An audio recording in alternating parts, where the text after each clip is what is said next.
عمر ملا صلاح الدین کو سہارا دے کر اٹھاتے ہیں۔ پھر سلطان قاراتیگن سے پوچھتے ہیں تم نے صلاح الدین کو کیسے بچایا؟ قاراتیگن کہتے ہیں میری بہن نے مجھے قید کر دیا تھا اور میں بھاگ گیا۔ میں صلاح الدین کو بچانے نہیں بلکہ مارنے گیا تھا۔ پھر وہ اس لمحے کو یاد کرتا ہے جب صلیبی صلاح الدین کو جلانے والے تھے۔ پھر وہ سلطان کو کہتا ہے صلیبیوں نے مجھ سے پہلے صلاح الدین کو مار ڈالا اور اسے جلانے والے تھے۔ اتنے میں اپنے سپاہیوں کے ساتھ وہاں آیا اور فدائیوں کو مار کر صلاح الدین کو وہاں سے لے گیا۔ سلطان کہتے ہیں اگر تم نے اسے بچایا تھا تو تم نے تلوار اور انگوٹھی دوسرے سپاہی کے ہاتھ میں کیوں پہنائی؟ کیا تم ہمارے ساتھ کھیل کھیل رہے ہو؟ جواباً قاراتیگن کہتا ہے یہ تقریباً مر چکا تھا، میں نہیں چاہتا تھا کہ اس کا کوئی تعاقب کرے۔ سب کچھ سننے کے بعد صلاح الدین قاراتیگن سے کہتے ہیں تم نے مجھے کیوں بچایا؟ جواباً قاراتیگن کہتا ہے صلیبیوں نے تم پر بزدلوں کی طرح حملہ کیا ہے، ہماری روایات میں بزدلوں کی طرح حملہ کرنا نہیں ہے۔ ترکوں کی روایات کے مطابق بزدل دشمن پر کوئی رحم نہیں کیا جاتا۔ جواباً سلطان کہتے ہیں تمہارا صلاح الدین کو بچانے کے پیچھے کیا منصوبہ تھا مجھے بتاؤ، کیا تم اس کا علاج کرنے کے بعد اسے صلیبیوں کے حوالے کرنے والے تھے؟ یہ سن کر قاراتیگن کہتا ہے اعلیٰ، میں روایات کی بات کر رہا ہوں اور آپ مجھ سے حساب کتاب کی بات کریں۔ پھر قاراتیگن کہتا ہے میں چاہتا ہوں کہ میرا دشمن میرے سامنے بہادری سے کھڑا ہو اور پھر ہم لڑیں۔ پھر سلطان قاراتیگن سے کہتے ہیں دوبارہ کبھی میرے سامنے ایسے مت آنا۔ جواباً قاراتیگن کہتا ہے میں آؤں گا، آپ کے ساتھ ہماری دشمنی ابھی ختم نہیں ہوئی۔ یہ کہہ کر قاراتیگن وہاں سے چلا جاتا ہے۔ پھر سلطان کے اشارے پر عمر ملا اس کے پیچھے جاتے ہیں۔ دوسری طرف صلاح الدین ایوبی کے سپاہی اور توران شاہ گیبریال کے سامنے کھڑے ہوتے ہیں۔ گیبریال کہتا ہے میں صلاح الدین کو پکڑ کر اپنا انتقام پورا کروں گا۔ جواباً توران شاہ کہتا ہے میں صلاح الدین کو دوبارہ زندگی ملنے پر اسے تمہارا سر کٹا ہوا تحفہ دوں گا۔ اتنے میں سلمان وہاں پہنچ کر کہتا ہے پہاڑوں کے آقا کے بغیر تم کسی کو قتل نہیں کر سکتے۔ الشیر کے کہنے پر سپاہی اس پر تیر چلاتا ہے، کیونکہ لڑنے کے باوجود سلمان کھڑا رہتا ہے۔ یہ دیکھ کر سب حیران و پریشان ہو جاتے ہیں۔ سلمان شدید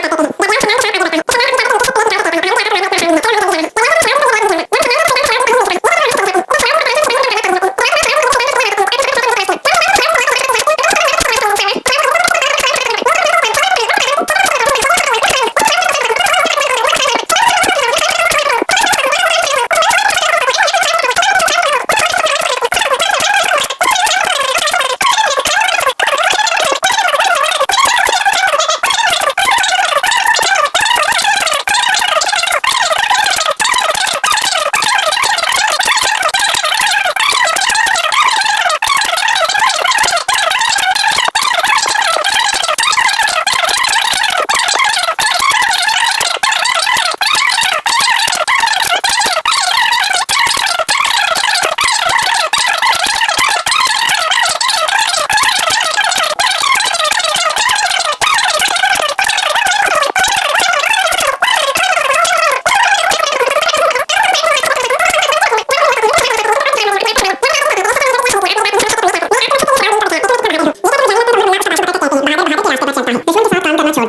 گیا ہے۔ جواباً قاراتیگن کہتا ہے میں جانتا ہوں کہ مجھے کیا کرنا ہے۔ یہ کہہ کر جانے لگتا ہے تو ایک تیر آ کر اس کے بازو میں لگتا ہے۔ تیر مارنے والے صلیبی سپاہی ہوتے سپاہیوں ان دونوں کو مار دو۔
اس سے پہلے کہ صلیبی سپاہی ان پر حملہ کر دیتے उन पर तीरों की बरसात शुरू हो जाती है।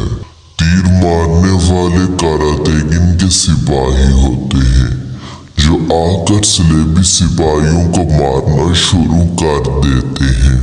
ये देखकर कारातेगिन कहता है, दरवेश चाचा तुम्हारे खुदा ने जल्दी जवाब दिया है। ये देखकर कमांडर कहता है, कारातेगिन अगर तुम बच भी गए तो तुम्हारा कबीला नहीं बचेगा, वो सब तबाह हो जाएंगे।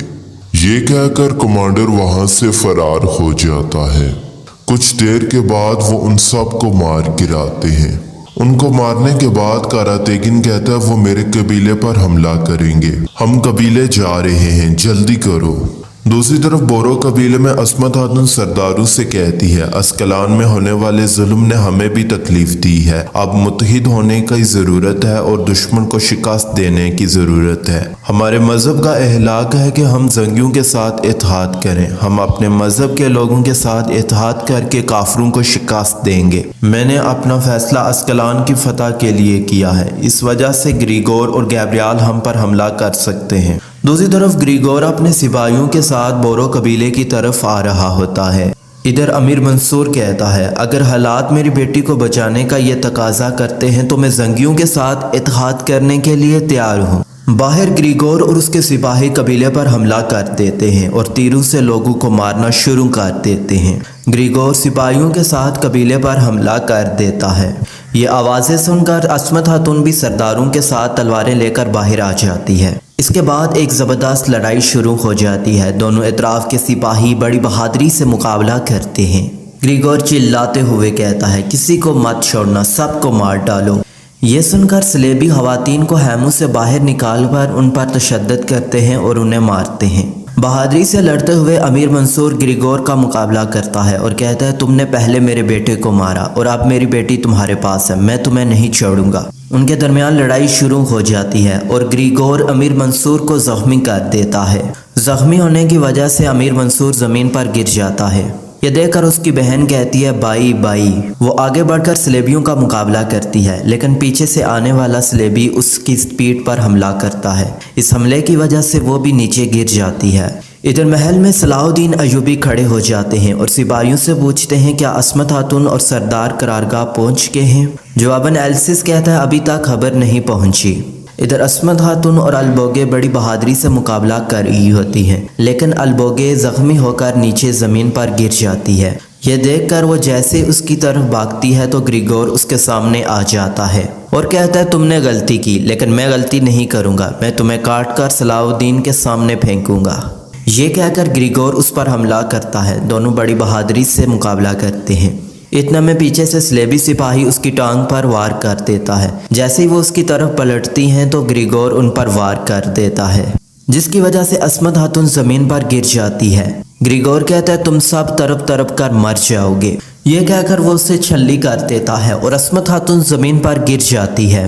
इधर जंगल में एक सिपाही सुल्तान से कहता है, सुल्तान, सलेबियों ने बोरो कबीले पर हमला कर दिया है।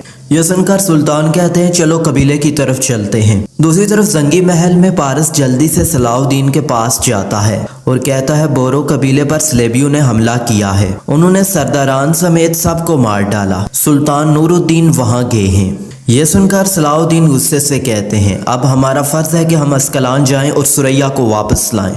दूसरी तरफ सुल्तान सिपाहियों के साथ कबीले में पहुंच जाते हैं। कबीले से सलेबी सिपाही जा चुके होते हैं और कबीला मुकम्मल तबाह हो चुका होता है।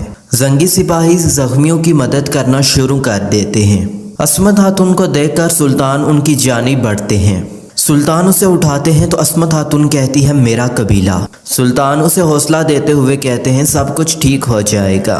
इतने में मलका खातून वहां आती है और कहती है, सुल्तान, हम आपके पीछे यहाँ आए हैं। जवाबन सुल्तान कहते हैं, अस्मत खातून को शिफाखाने में लेकर जाएं और इनका इलाज करें। यह सुनकर खवातीन अस्मत खातून को कालीन पर रख कर वहाँ से ले जाते